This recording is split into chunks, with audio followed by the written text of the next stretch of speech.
Excelência está inscrito. Senhor presidente, senhores senadores, senhoras senadoras, hoje, senador Álvaro, é o último dia do ano. Se eu fosse escolher um fato desse ano que realmente tivesse uma transcendência e representasse uma surpresa, entre diversos outros, eu diria que foi o reatamento das relações diplomáticas entre Cuba e Estados Unidos. Ninguém esperava e, ao mesmo tempo, é de uma força e de um exemplo que, a meu ver, merece ser colocado como o grande fato do mundo em 2014. As forças sociais dentro dos Estados Unidos e de Cuba empurravam para que isso acontecesse. Era uma questão de tempo, mas tempo medido talvez em décadas, quem sabe até um século, porque mais de metade chegou a passar, com a separação entre esses dois países tão próximos pela geografia e tão distantes pela política. As forças sociais obrigariam isso a acontecer. Da mesma maneira que o fim do leste europeu, que eu creio que foi uma outra surpresa de dimensão transcendental da nossa geração, também viria de qualquer maneira pelas forças sociais que empurravam os diversos países do leste europeu à independência em relação à União Soviética. As forças sociais que pressionavam os regimes, tanto o soviético na Rússia, quanto os de caráter soviético nos outros países, as forças sociais empurravam para que aquilo terminasse pela ineficiência econômica que eles demonstravam. Podia até não ser o fim do socialismo, mas teria que ser uma transformação muito grande.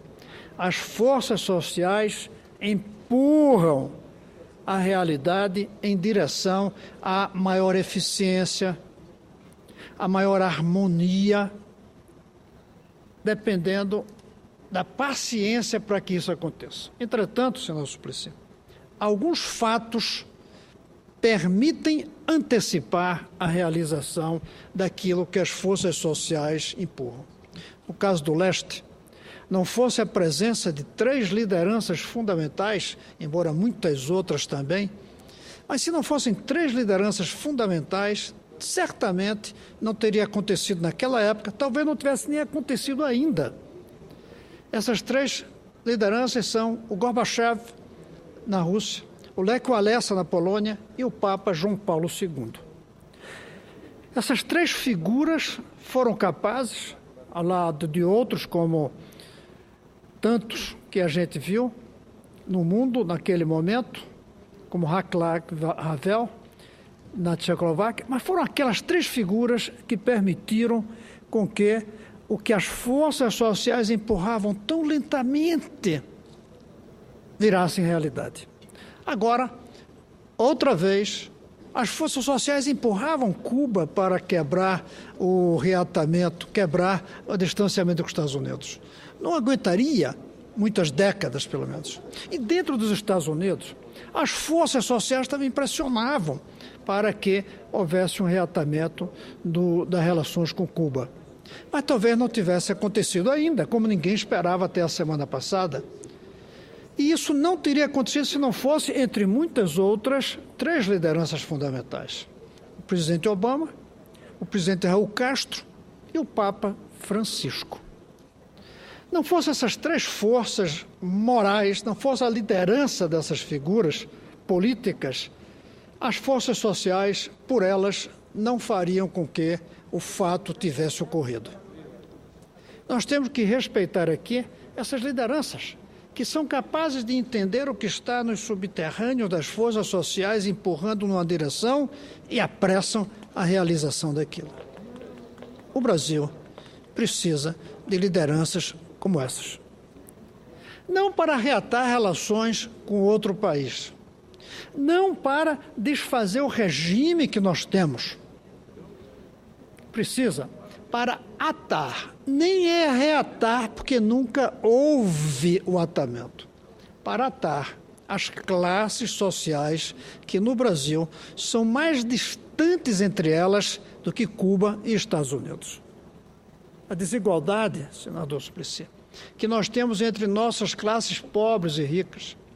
Essa desigualdade nos força uma distância maior do que a distância entre Cuba e Estados Unidos, do ponto de vista diplomático lá, do ponto de vista social aqui. As forças sociais no Brasil, da mesma maneira que no leste europeu elas empurravam para o fim do socialismo real, da mesma maneira que nos Estados Unidos e Cuba empurravam pelo reatamento, as forças sociais brasileiras, elas empurram a direção do atamento das classes sociais. Forças sociais que reagem à violência que nos assusta, à desigualdade que nos envergonha, à corrupção que nos rouba, à ineficiência que nos aprisiona. Tudo isso é forçosamente vencido ao longo do tempo pela necessidade histórica, como se dizia antigamente. Digamos, pela necessidade social. Essas forças sociais que querem barrar a violência, que querem acabar com a corrupção, que querem acabar com a vergonha da desigualdade nesse país, que querem ter uma economia eficiente. Essas forças sociais, elas estão aí. Elas estão empurrando o processo. Faltam-nos as lideranças políticas. Faltam-nos as lideranças que sejam capazes de fazer como no leste europeu fizeram as três que eu citei. Como agora, no caso de Cuba e Estados Unidos, fizeram as três que eu citei. Nós somos os líderes políticos, mas não temos a ousadia nem a capacidade de fazer com que o que as forças sociais desejam para melhorar o país exploda positivamente no sentido de virar realidade. Nós não estamos sendo capazes. Talvez por isso a gente precisasse que o Papa Francisco escrevesse uma carta às lideranças brasileiras da mesma maneira que ele escreveu ao presidente de Cuba e ao presidente dos Estados Unidos.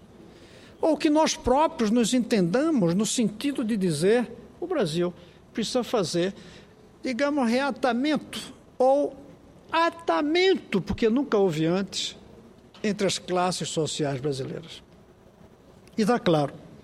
Está claro, inclusive, pelo fato de que essas outras surpresas históricas aconteceram. Está claro que, no caso do Brasil, esse encontro das classes sociais não será como se sonhava nos anos 50, 60, 70, por meio de uma revolução que estatize a economia. Não é preciso usar a palavra socialismo, inclusive. Não vai ser mesmo pela economia, que tem amarras que não nos permitem fazer coisas que destoem da realidade, de uma força que parece a da gravidade pesando sobre a economia e que não nos dá muitas margens de manobra, como a gente viu. O senador Álvaro foi um dos que mais denunciou aqui ao meu lado, como aconteceu com o governo brasileiro brincando com a economia como se ela fosse moldável de barro. Não, ela é de vidro e brincar com vidro quebra. E é o que aconteceu. A economia não é o lugar onde a gente vai fazer o reatamento das relações sociais no Brasil. Eu repito, reatamento para simplificar. Na verdade é o atamento, porque é a primeira vez. O que vai fazer com que nesse país as classes sociais se encontrem é educação de qualidade e igual para todos. É isso que a gente precisa fazer. O que houve entre Estados Unidos e Cuba de reatamento das relações diplomáticas, no nosso caso, para essa agregação social, é preciso uma coisa simples, como todas as escolas serem da máxima qualidade, independente da renda dos pais, das crianças que eles estudam e independente da cidade onde elas estudam. Nós precisamos apagar o CEP e nós precisamos apagar o CPF da testa das crianças brasileiras. O CPF, que ao indicar a renda, indica a qualidade da escola. O CEP, que ao indicar a cidade, indica a qualidade da escola. É isso que a gente precisava fazer no Brasil. Comemoramos tanto, como se vê por aí nos jornais, o fato de que as lideranças americanas e cubanas foram capazes de um encontro Um encontro que quebrou uma realidade de 53 anos de separação política, apesar da proximidade geográfica. No caso do Brasil, a proximidade é ainda maior. Estamos dentro do mesmo território, mas somos países diferentes dentro do nosso território. O país da parte pobre do Brasil está mais distante do país da parte rica do Brasil do que Cuba estava distante diplomaticamente dos Estados Unidos. Por que a gente não é capaz de quebrar isso, se eles foram capazes de quebrar? Porque a gente não teve ainda a dimensão da indignação moral com a tragédia social brasileira. Nós ainda somos políticos sem ousadia, nós ainda somos políticos sem compromissos, porque somos políticos sem indignação moral. Para mim, senador Suplicy, o que está faltando realmente entre nós é indignação moral. É isso que levou ao fim da escravidão. Os textos que nós estudamos nos nossos cursos de economia, o senhor e eu, sobretudo os textos marxistas, diziam que a escravidão acabou porque ficou superada, desnecessária. As forças do mercado, do trabalho livre, levavam a que a escravidão fosse um peso para os capitalistas. Eu acho que isso é verdade, mas ela podia demorar muito mais. O que acaba a escravidão é a indignação com a escravidão. Foi assim que acabou na Inglaterra e foi de lá que chegou aqui o fim da escravidão. A escravidão, como instrumento legal na Inglaterra, existiu até quando uma pessoa chamada Wilberforce, um parlamentar, conseguiu passar indignação com a escravidão. E ele passou essa indignação ao levar para dentro do parlamento o debate sobre um navio negreiros que, diante de uma tempestade, para ficar mais leve, jogou ao mar os escravos que eles transportavam da África para as Américas. Foi o fato de que aqueles escravos, sendo transportados no navio negreiros, tivessem sido jogados ao mar como mercadoria, foi esse fato que levou, ao se tomar conhecimento dele na Inglaterra, a uma indignação profunda. Essa indignação que levou ao fim da escravidão. E foi de lá que chegou aqui o sopro da abolição. Foi de lá, inclusive, que partiu não só o sopro, a obrigação de proibir o tráfico, que foi, esse sim, um fato fundamental do fim da escravidão, porque se não se permitia o tráfico e se libertava quem tivesse mais de 60 anos, era questão de tempo acabar os escravos. Foi a indignação que acabou a escravidão. É a indignação que está nos faltando com o fato de que o Brasil tem uma desigualdade que não só nos envergonha, mas faz com que o nosso sistema social não seja harmônico. Daí a violência, daí a corrupção, inclusive, daí a ineficiência da economia. É essa indignação que está faltando. Eu creio que não é por acaso que o ponto de partida do encontro entre Cuba e Estados Unidos não veio especificamente dos políticos, veio da força moral do Papa Francisco. Foi a sua força moral que levou a um apelo que pôs os dois presidentes em encontro entre eles, apesar das pressões internas contrárias. Foi a força moral de João Paulo II que apressou o fim do socialismo real no leste europeu. É essa força moral que a gente precisa trazer para dentro do parlamento, para dentro da cabeça e do coração de cada político. O Natal, que nós estamos vivendo, é um bom momento para fazer um apelo à indignação moral que nós precisamos para fazer com que as forças sociais nos permitam avançar. Felizmente, hoje a gente tem uma indignação com a corrupção. Felizmente. Surgiu uma indignação moral. Não adianta quererem dizer que todos roubam, por isso deixemos que roubam. Não. O povo já não aceita porque surgiu uma indignação moral com a corrupção. Mas não surgiu ainda a indignação moral com a desigualdade. Não surgiu a indignação moral com o fato de que nesse país alguns vivem mais ou vivem menos, dependendo da quantidade de dinheiro que tem para comprar a medicina e os remédios. É inacreditável. Nós tivemos indignação diante da escravidão, mas não temos indignação diante da desigualdade na chance de viver mais ou viver menos, dependendo do dinheiro que tem. Nós ainda não temos indignação diante do fato de algumas crianças terem uma escola boa, outras crianças terem uma escola ruim, logo, umas crianças têm um futuro bom, outras crianças têm um futuro ruim, conforme o dinheiro que têm, e não conforme o talento que lhes foi dado e que eles usaram, cada um deles usou no seu aprimoramento. Nós não temos indignação ainda moral com o fato de que nesse país alguns vão presos, outros vão soltos, cometendo o mesmo crime, se um tiver dinheiro para pagar um bom advogado e o outro não tiver. Essa indignação moral que a gente precisa. E essa ideia da indignação moral carente que nós temos, que nós somos, que eu deixo aqui como mensagem de Natal nesse final de ano. Quem sabe a gente não consiga ter um dia um grande presente